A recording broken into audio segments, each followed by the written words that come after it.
is Lynn and welcome to my channel. Today I want to talk about the difference between feelings and emotions. And what we're going to do in this video is I'm going to give you what my definitions of each of those terms is, and then we'll talk a little bit, I'll elaborate a little bit with some descriptions and maybe an example or two. And also I want to talk about how we can harness the knowledge of the difference between those words for our own evolution. So I came to this subject because I was having a conversation with a friend of mine, and I was explaining to them that feelings and emotions felt very different to me. And I think you'll find that peppered through some of my videos. This may be something that will become familiar if you've seen a few of my videos, where I do believe in semantics, and I do think that words have energy and have power. And I feel like certain words feel different to me. Words have a particular energetic.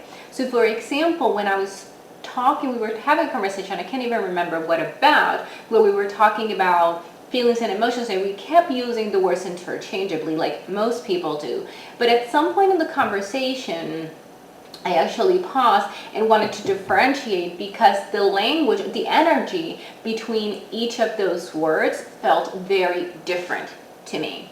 And that sort of evolved and eventually prompted me to create this video.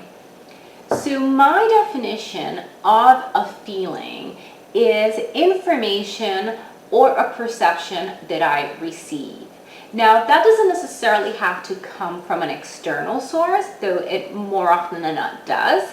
But the part that is important in my definition is that it's information or feedback that I am receiving, versus something like an emotion, which to me is the physical manifestation or the expression of something. So for example, in most spiritual circles, and actually maybe in some scientific circles as well, emotions, the word emotion is defined as energy in motion. And the reason why I think that is because an emotion to me feels like the result of a process, or more accurately, the end result of a process. And the easiest way I can describe it or differentiate between the two is input versus output.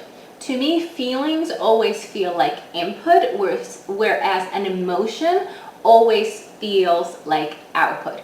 So, and I'm assuming here for the purposes of this video that everybody understands what I mean when I say emotion. I'm talking about things like anger or fear or sadness or joy or happiness, etc.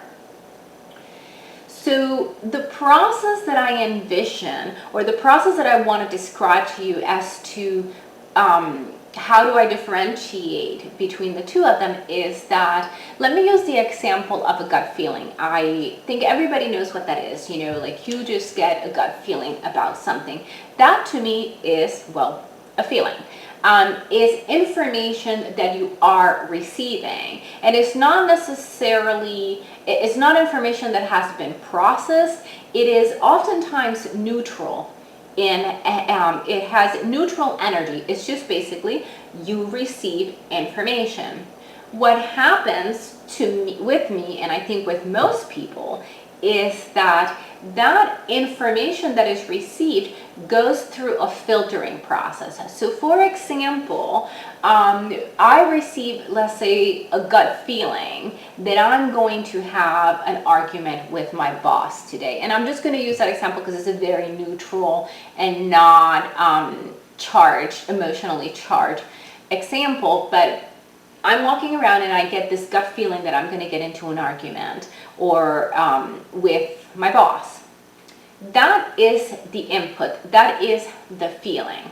Now, as soon as I have that feeling, my mind starts processing that information, and then it brings in all of the past experiences, trauma, wounds, beliefs that I have that are associated with that, or that fit that pattern.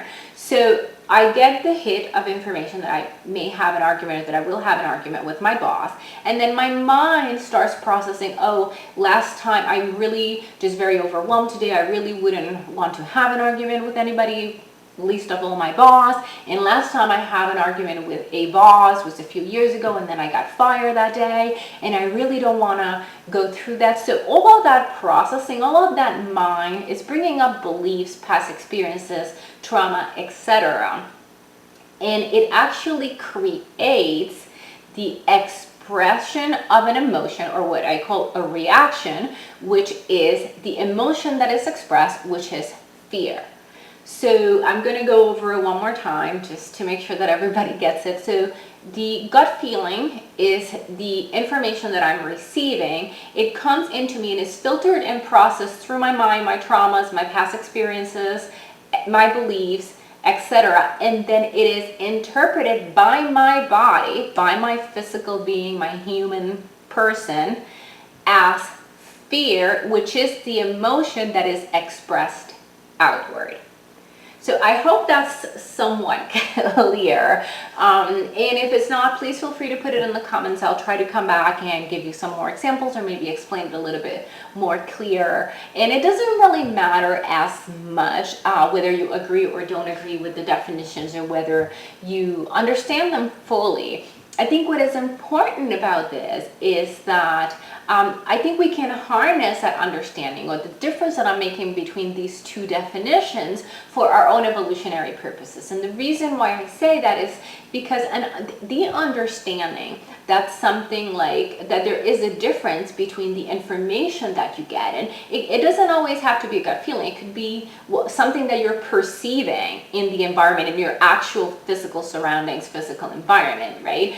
But that information that you're getting, oftentimes we think is linked, or is intrinsically linked, or is the same thing as the emotion that we have, and it's not. So I think if you get nothing else out of this video, what I believe is really important is to understand that that first hit of information is oftentimes neutral, and it is not linked to a specific outcome or a specific emotion. What is linked to the behavior, what links those two things together, is our own process and our own filters that we have for that information that we received. And the reason why that is is useful to understand that is because we can learn to differentiate between what is information and guidance, and what is our reactions to that guidance, right? So there was another video that I did recently about how to tap into your intuition for people who are trying to develop their intuitive skills. And one of the things that I was talking about is that, right, that when you receive intuition, or in this case, for the purposes of this video, a feeling, that is oftentimes neutral. And what actually is emotionally charged, or what has a lot of energy, is oftentimes the reactions that we have to that information based on our own patterns, our own belief systems, our own past experiences, trauma, wounds, etc.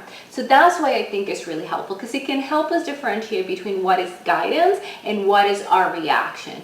Now, it gets a little bit more nuanced, because your physical emotion, and I think emotions are a very physical process, but your reactions, your emotions to that information also give you information. So it can become sort of a feedback loop to a certain degree. But for the purposes of this video, I didn't want to get too much into it, because I want to try and keep this video short, and give you pack as much clear information as I can in a short video. But suffice it to say that it can become more nuanced, because your own human emotions actually do give you information about some of your trauma, etc. But this video is really to help you differentiate between what is information that you can use and harness, versus the reaction that you have that manifests itself and expresses itself as an emotion. So I hope that this video was helpful to you, and as always, please feel free to put down in the comments if you agree or disagree with my definitions. If it triggers something in your head that you think would be useful to share with the rest of the people of the audience, that would be great. And as always, thank you for your attention, and until next time, namaste.